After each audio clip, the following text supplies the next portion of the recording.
आपका मेरे YouTube channel Hindi साहित्य संगम में पुनः एक बार स्वागत है। आज हम जो पढ़ने वाले हैं वह है बीपीएससी द्वारा जो एग्ज़ाम लिया गया था फर्स्ट पेपर, जो कि सबके लिए कंपलसरी था, जिसमें 25 प्रश्न अंग्रेजी के थे और 75 प्रश्न हिंदी के थे। वही पेपर हम लोग आज सॉल्व करने वाले हैं। आज जो बुकलेट मैं लेके आई हूँ वह है बुकलेट सीरीज ए। यहाँ आप देख सकते हैं बुकलेट सीरीज ए है, ठीक है। बुकलेट सीरीज ए है और इसके अगले वाले क्लास में मैं बुकलेट सीरीज जो ई है उसको मैं लेके आऊँगी, ठीक है। क्योंकि ये सब प्रश्न पिछले वाले जो दिए गए हैं, परीक्षा लिया गया है, उसका जितना भी प्रश्न है हम लोग सॉल्व कर लेंगे। तो कहीं ना कहीं समय बहुत कम है, तो पेपर में ये प्रश्न जो है रखे जा सकते हैं, ठीक है। तो चलिए स्टार्ट करते हैं आज का ये प्रश्न। पहले तो 25 प्रश्न होंगे इंग्लिश के और 26 से लेकर 100 तक, 26 से लेकर 100 तक हिंदी के हैं। तो चलिए हम आज सिर्फ और सिर्फ 26 से लेकर और 50 तक, यानी टोटल 25 प्रश्न हम सॉल्व करेंगे। फिर अगली क्लास में 51 से लेकर 75 तक के प्रश्न को सॉल्व करेंगे। फिर तीसरी क्लास में हम लोग 76 से लेकर 100 तक के प्रश्न को सॉल्व करेंगे। क्योंकि एक ही बार यदि हम 75 प्रश्न करवाने लगेंगे तो व्याख्या नहीं हो पाएगी। हम चाहते हैं कि एक एक जो ऑप्शन है उसकी हम व्याख्या करें और आप लोगों को समझाएं, ठीक है। क्योंकि ये ऑप्शन जो दिए गए हैं फिर कहीं ना कहीं इधर से उधर घुमा फिरा के प्रश्न बन सकते हैं। तो चलिए स्टार्ट करते हैं। और यदि हम 75 प्रश्न एक ही में कराएंगे तो वीडियो ज़्यादा बड़ा हो जाएगा और आप लोग भी पढ़ने में ऊब जाएंगे। चलिए स्टार्ट करते हैं आज का पहला प्रश्न। आज का पहला प्रश्न है, निम्नलिखित में से कौन सा शब्द अव्यय है? अव्यय नहीं है। देखिए, निम्नलिखित में से कौन सा शब्द अव्यय नहीं है? जूता, आज, भीतर, उपयुक्त में से एक से अधिक, उपयुक्त में से कोई नहीं। तो यहाँ आपका उत्तर क्या हो जाएगा? यहाँ उत्तर हो जाएगा जूता, ठीक है। जूता हो जाएगा, अव्यय नहीं है। अब यहाँ बात करते हैं अव्यय कितने होते हैं, ठीक है। अव्यय का एक और नाम है, अव्यय को हम अविकारी भी कहते हैं। अव्यय को हम अविकारी भी कहते हैं। तो घबराइएगा मत, जहाँ अव्यय हो चाहे अविकारी हो एक ही बात हुई। अब बात करते हैं कि अव्यय कितने होते हैं। अव्यय 4 होते हैं। देखते हैं, क्रिया विशेषण अव्यय, ठीक। और दूसरा है संबंध सूचक अव्यय। उसके बाद से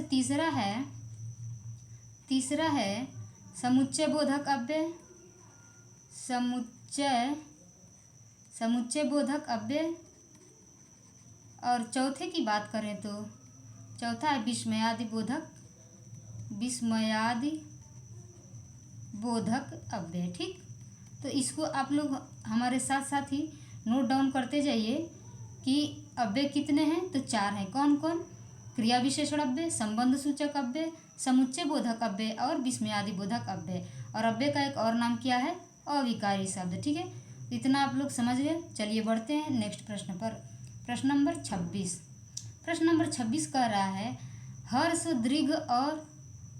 दीर्घ और प्लुत किसके प्रकार हैं? संधि, व्यंजन, स्वर, उपयुक्त में से एक से अधिक, उपयुक्त में से कोई नहीं। तो यहाँ आपका उत्तर होना चाहिए स्वर, ठीक। स्वर संधि के जो प्रकार होते हैं, स्वर के जो प्रकार होते हैं, हर्ष स्वर, दीर्घ स्वर और प्लुत स्वर, ठीक है। जिसमें बहुत कम समय लगे, इसका एग्जाम्पल होता है बहुत कम समय लगे, उसको हम हर्ष स्वर कहते हैं। और थोड़ा उसे ज़्यादा लगे, 2 मात्रा का समय लगे, वहाँ दीर्घ होता है। और जहाँ 3 मात्रा का समय लगे वहाँ प्लुत होता है। अक्सर प्लुत में ये वाला, इसे गुरु के नाम से जाना जाता है। इस टाइप का जो होता है गुरु के नाम से जाना जाता है। जैसे उदाहरण के लिए हम रख सकते हैं ओम। ये जब ओम बोलते हैं तो ओम, जल्दी में ओम नहीं बोलते, ओम बोलते हैं। यही जो यहाँ पे समय ले रहा है, यही हमारा प्लुत स्वर हो जाएगा। ठीक है, चलिए इतना समझ गए आप, आगे बढ़ते हैं। 28 नंबर प्रश्न है, तालव्य ध्वनियाँ कौन सी हैं? च छ, ज झ, ट ढ, उपयुक्त में से एक से अधिक, उपयुक्त में से कोई नहीं। तो तालव्य ध्वनियाँ कौन सी हैं? यहाँ आपका उत्तर हो जाएगा उपयुक्त में से एक से अधिक, डी नंबर उत्तर हो जाएगा, डी नंबर सही उत्तर। आइए समझते हैं तालव्य ध्वनियाँ। पहले कंठ ध्वनियाँ। कंठ ध्वनियाँ किसे कहते हैं? कंठ ध्वनियाँ होती हैं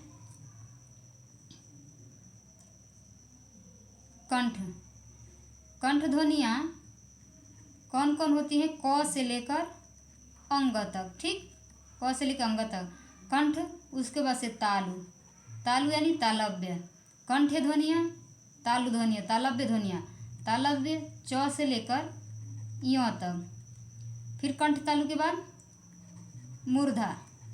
मूर्धा या मूर्धन्य। ठीक है, मूर्धा होता है ट से लेकर अड़ तक। फिर दंत होता है दंत्य वर्ण त से लेकर न तक। और ओष्ठ होता है ओष्ठ ध्वनियाँ प से लेकर म तक। ठीक, तो इसको आप लोग नोट डाउन कर लीजिएगा। यहाँ पूछ रहे तालव्य ध्वनियाँ। तालव्य ध्वनियाँ में च से लेकर य तक, च छ ज झ ये दोनों आएंगे। ठीक है, आपका उत्तर हो जाएगा उपयुक्त में से एक से अधिक। आइए अगला प्रश्न देखते हैं। 29 नंबर प्रश्न दिया है, निम्नलिखित में से कौन सा उत्तम पुरुषवाची शब्द नहीं है पूछ रहा है। नहीं को पहले अंडरलाइन कर लीजिए।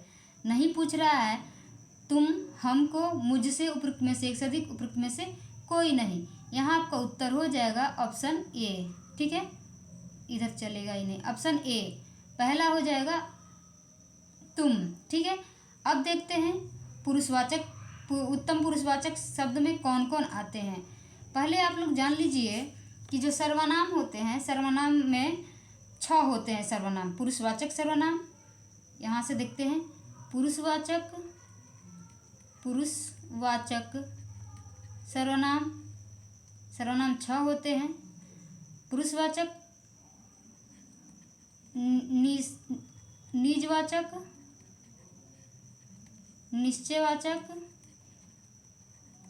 निश्चयवाचक, पुरुषवाचक, निजवाचक, निश्चयवाचक, अनिश्चयवाचक,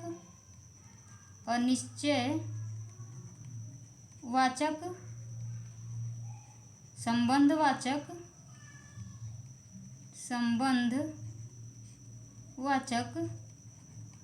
और प्रश्नवाचक।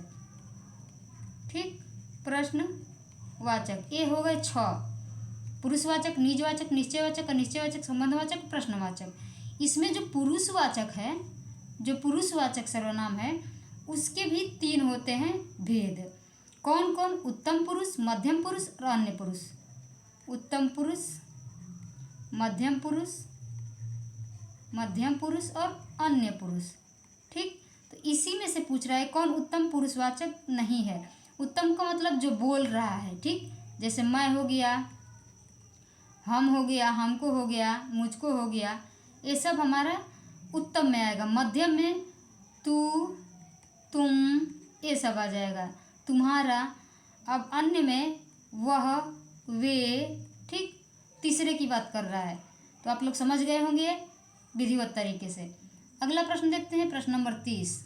प्रश्न नंबर 30 कह रहा है, मरुभूमि में कहीं धान उगता है, वाक्य में कौन सा क्रिया विशेषण है? समयवाचक, रीतिवाचक, स्थानवाचक, उपयुक्त में से अधिक, उपयुक्त में से कोई नहीं। यहाँ आपका उत्तर हो जाएगा, वैसे तो ऑफिशियल उत्तर कुंजी में दिया है उपयुक्त में से कोई नहीं। ठीक है, ई दिया है आंसर, लेकिन यहाँ पे उत्तर हो जाएगा आपका स्थानवाचक, क्योंकि स्थान के बारे में कह रहा है कि मरुभूमि में कहीं धान उगता है। तो मरुभूमि एक जगह है जहाँ पे मरुभूमि होती है। ठीक है, तो यहाँ आपका उत्तर हो जाएगा सी। ठीक, लेकिन उत्तर कुंजी में ऑफिशियल आंसर की में दिया है ई, उपयुक्त में से कोई नहीं दिया है। ठीक है, चलिए आगे बढ़ते हैं प्रश्न नंबर 31 पर। प्रश्न नंबर 31 कह रहा है निम्नलिखित में से कौन सी लक्षणा की विशेषता नहीं है?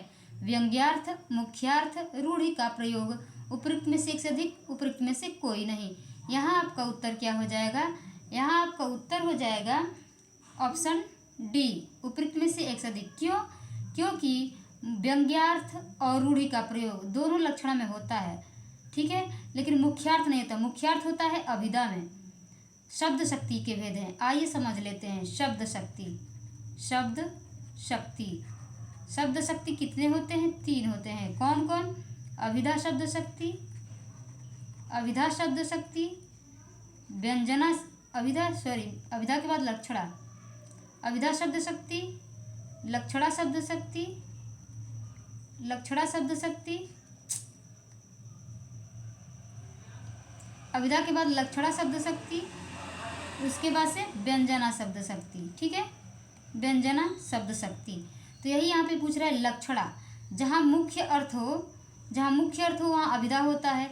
जहाँ मुख्यार्थ की बाधा हो, व्यंग कर रहा हो, रूढ़ि का प्रयोग हो रहा हो, वहाँ पे लक्षणा होती है। तो यहाँ आपका ये दोनों सही हो जाएगा, व्यंग्यार्थ और रूढ़ि का प्रयोग। तो इसीलिए 2 सही है, तो यहाँ पे उत्तर आपका हो जाएगा ऑप्शन डी। ठीक है, चलिए आगे बढ़ते हैं प्रश्न नंबर 32 की तरफ। प्रश्न नंबर 32 है विभाव किसे कहते हैं? अस्थाई भाव के उद्बोधक कारक, जिसमें रस उत्पन्न हो, जिसको रस उत्पन्न हो, उपयुक्त में से एक से अधिक, उपयुक्त में से कोई नहीं। यहाँ आपका उत्तर हो जाएगा ऑप्शन ए। ठीक है, ऑप्शन ए आपका उत्तर हो जाएगा, अस्थाई भाव के उद्बोधक कारक। ठीक है, अगर पूछे विभाव कितने होते हैं तो विभाव 2 होते हैं। कौन कौन?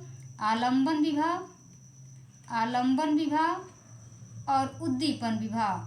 ठीक है, आलंबन विभाव और उद्दीपन विभाव। इसको समझने के लिए आप उदाहरण ले लीजिए कि आप कहीं जा रहे हैं। ठीक है, रास्ते में आपको शेर दिखाई दिया या सर्प दिखाई दिया। ठीक है, सर्प दिखाई दिया, सर्प को देखकर आप भयभीत हो जाते हैं। ठीक है, भयभीत हो जाते हैं। ये जो सर्प है आलंबन हो गया, ये सर्प जो है आलंबन हो गया, क्योंकि उसको देखकर आप भयभीत हो रहे हैं। और ये जो आप भयभीत हो रहे हैं, डर रहे हैं, वो आपका उद्दीपन हो गया। ठीक है, आलंबन जिसके द्वारा कोई काम हो रहा है, यानी रस उत्पन्न हो रहा है, वो आलंबन हो गया। तो यहाँ पे रस का मतलब भय, रस उत्पन्न हो रहा है सर्प के द्वारा। तो यहाँ आपका सर्प जो है आलंबन हो गया। और उद्दीपन, आपके मन में भय उत्पन्न हो रहा है, तो जो भय उत्पन्न हो रहा है उसको हम उद्दीपन के नाम से जानते हैं। ठीक है, चलिए बढ़ते हैं अगले प्रश्न की तरफ। 33 नंबर, 33 नंबर प्रश्न है लड़के ने कुत्ते को मारा, वाक्य में कौन सा कारक है? करण और अपादान, संबंध और करण, अधिकरण और करण, उपयुक्त में से अधिक, उपयुक्त में से कोई नहीं। यहाँ आपका उत्तर हो जाएगा ऑप्शन ई, उपयुक्त में से कोई नहीं। अगर उपयुक्त में से कोई नहीं है तो यहाँ उत्तर क्या होना चाहिए? लड़के ने कुत्ते को मारा। यहाँ पे 2 कारक है, लड़के ने, कर्ता ने, यहाँ पे कर्ता एक हो जाएगा, कर्ता ने कर्म को, यहाँ कर्म भी हो जाएगा। ठीक है, यहाँ ये दोनों होना चाहिए, कर्ता और कर्म, ये दोनों होता तो सही हो जाता।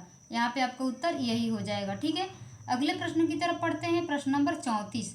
प्रश्न नंबर 34 कह रहा है कौन सी संक्षिप्ति की विशेषता नहीं है? संक्षिप्ति एक स्वतंत्र शब्द है। संक्षिप्ति मूल शब्द का अर्थवान करती है। यह शब्द अपने आप में पूर्णता नहीं रखता। उपयुक्त में से एक से अधिक, उपयुक्त में से कोई नहीं। यहाँ आपका उत्तर हो जाएगा ऑप्शन सी, यह शब्द अपने आप में पूर्णता नहीं रखता है। ठीक है, संक्षिप्त में रहता है, अपने आप में अर्थपूर्ण नहीं रखता है। अगला प्रश्न देखते हैं, प्रश्न नंबर 35। प्रश्न नंबर 35 है महाशय शब्द में कौन सी स्वर संधि है? स्वरा संधि, यहाँ मिस्टेक हो गया होगा, स्वर संधि, स्वरा संधि, दीर्घ स्वर संधि, यण स्वर संधि, उपयुक्त में से एक से अधिक, उपयुक्त में से कोई नहीं। यहाँ आपका उत्तर हो जाएगा दीर्घ स्वर संधि। ठीक है, क्योंकि इसका हम विच्छेद करेंगे तो हो जाएगा महाधन आशय, महाधन आशय मिलाकर क्या होता है? महाशय। तो जहाँ आ की मात्रा आ जाए, आधन आ बराबर, आधन आ बराबर आ, वहाँ दीर्घ स्वर संधि होती है, वहाँ दीर्घ स्वर संधि होती है, दीर्घ स्वर संधि होती है। अगर जो लोग जिन लोगों को स्वर संधि पढ़ना है वो लोग हमारी जो पिछली क्लास है उसको जाके देख सकते हैं। जब स्टेट का एग्ज़ाम होने वाला था, स्टेट का एग्ज़ाम होने वाला था तो मैंने व्याकरण बहुत अच्छी तरीके से प्रैक्टिस करवाया है और पढ़ाया भी है, उसकी क्लास भी लिए है बहुत शॉर्ट में। ठीक है, तो जो लोग जिन लोगों को देखना है, जो लोग नहीं देखे हैं उसको जाकर देख लेंगे। और ट्रिक के माध्यम से पढ़ाई हूँ कि कैसे कैसे मात्रा कौन सी आ जाए तो आप पकड़ सकते हैं जल्दी में कि कौन सी यहाँ पे संधि है। ठीक है, तो यहाँ पे मैं ज़्यादा व्याख्यायित नहीं करूँगी, आप उस वीडियो को जाकर देख सकते हैं। ठीक है, चलिए आगे बढ़ते हैं प्रश्न नंबर 33 की तरफ। प्रश्न नंबर 33 कह रहा है लड़के ने कुत्ते को, अरे ये तो हम पढ़े हैं। प्रश्न नंबर 33 नहीं, 35 पढ़ लिए, 36 पढ़ेंगे। 36 है, प्रश्न संख्या 36 से 40 तक अशुद्ध वाक्य दिए गए हैं, अतः शुद्ध वाक्य का चयन कर ए बी सी डी और ई में से सही विकल्प का चयन कीजिए। हमने जो कहे थे वही सत्य है, इसका सही विकल्प क्या होगा? यहाँ ये रॉन्ग दिया गया है, इसका सही उत्तर क्या होगा आइए देखते हैं। हमने कहे थे वही सत्य है, हमने जो कहे रहे वही सत्य है, हमने जो कहा था वही सत्य है, उपयुक्त में से अधिक, उपयुक्त में से कोई नहीं। यहाँ आपका उत्तर हो जाएगा ऑप्शन सी।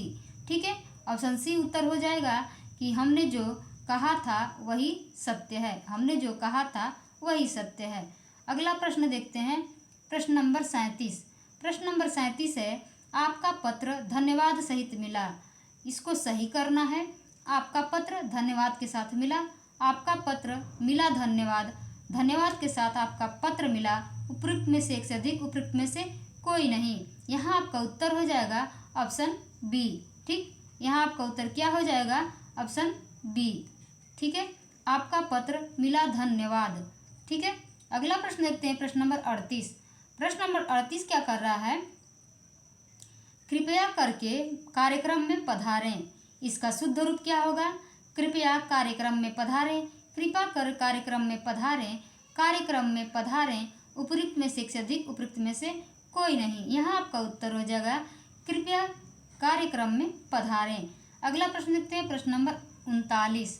प्रश्न नंबर 39 है मुझसे बेफिजूल बात मत करो, मुझसे फिजूल बात मत करें, मुझसे बेफिजूल बात मत करो, बेफिजूल में मुझसे बात मत करो, उपयुक्त में से एक से अधिक, उपयुक्त में से कोई नहीं। यहाँ आपका उत्तर हो जाएगा ऑप्शन ए। यहाँ आपका उत्तर हो जाएगा ऑप्शन ए। ठीक, मुझसे फिजूल बात मत करें, क्योंकि फिजूल तो एक शब्द है, ये इसमें बे उपसर्ग लगा दिया है। ठीक है, अगला प्रश्न देखते हैं 40 नंबर। 40 नंबर प्रश्न दिया है बिहारी ने गागर में सागर भर दिया है, इसका शुद्ध रूप क्या होगा? बिहारी गागर में सागर भर दिए हैं, बिहारी ने गागर में सागर भरा है, बिहारी ने गागर में सागर भर दिए रहे, उपयुक्त में से एक से अधिक, उपयुक्त में से कोई नहीं। यहाँ आपका उत्तर हो जाएगा ऑप्शन बी। ठीक, बिहारी ने गागर में सागर भरा है। अगला प्रश्न देखते हैं, प्रश्न नंबर 41। प्रश्न नंबर 41 क्या कर रहा है? प्रश्न संख्या 41 से 45 तक निम्नलिखित शब्द किस भाषा का है? यहाँ भाषा पूछ रहा है। ए बी सी डी और ई में से सही विकल्प का चयन कीजिए। बेगम कौन सी भाषा है? अरबी, फारसी, पुर्तगाली, उपयुक्त में से एक से अधिक, उपयुक्त में से कोई नहीं। यहाँ आपका उत्तर हो जाएगा ऑप्शन ए। ठीक, यहाँ आपका उत्तर हो जाएगा ऑप्शन ए अरबी। ठीक है, बेगम जो है अरबी शब्द है। अगला प्रश्न देखते हैं, प्रश्न नंबर 42। प्रश्न नंबर 42 है सिनेमा, सिनेमा कौन सा शब्द है? पुर्तगाली, फारसी, अंग्रेजी, उपयुक्त में से एक से अधिक, उपयुक्त में से कोई नहीं। यहाँ आपका उत्तर हो जाएगा अंग्रेजी, सिनेमा अंग्रेजी शब्द है, option C is right answer. Next प्रश्न देखते हैं, प्रश्न नंबर 43। प्रश्न नंबर 43 है अर्दली किस भाषा का शब्द है? ऑप्शन ए अरबी, ऑप्शन बी फारसी, ऑप्शन सी पुर्तगाली, ऑप्शन डी उपयुक्त में से अधिक, ऑप्शन ई उपयुक्त में से कोई नहीं। अर्दली जो है यहाँ पे उत्तर दिया है ऑप्शन ई। ठीक, ऑप्शन ई। तो अगर पूछे, यहाँ तो बता दिया कि उपयुक्त में से कोई नहीं, आखिर इसको जानना जरूरी है अर्दली कौन सा शब्द है? अर्दली उर्दू का शब्द है, अर्दली उर्दू का शब्द है, ध्यान रखिएगा। अगला प्रश्न देखते हैं, प्रश्न नंबर 44। प्रश्न नंबर 44 है तौलिया किस भाषा का शब्द है? देसी भाषा, पुर्तगाली, फारसी, उपयुक्त में से अधिक, उपयुक्त में से कोई नहीं। यहाँ आपका उत्तर हो जाएगा पुर्तगाली, तौलिया जो है पुर्तगाली शब्द है। ठीक है, नेक्स्ट प्रश्न की तरफ बढ़ते हैं, प्रश्न नंबर 45। प्रश्न नंबर 45 है रिक्शा। रिक्शा कौन सा शब्द है? जापानी, चीनी, अरबी, उपरोक्त में से अधिक, उपरोक्त में से कोई नहीं। यहाँ आपका उत्तर हो जाएगा रिक्शा जो है जापानी है। एक और शब्द आता है झम्पान, याद रखिएगा झम्पान। झम्पान और रिक्शा दोनों जापानी हैं। झम्पान और रिक्शा दोनों जापानी शब्द हैं। ठीक है, दोनों जापानी शब्द हैं, दोनों जापानी शब्द हैं।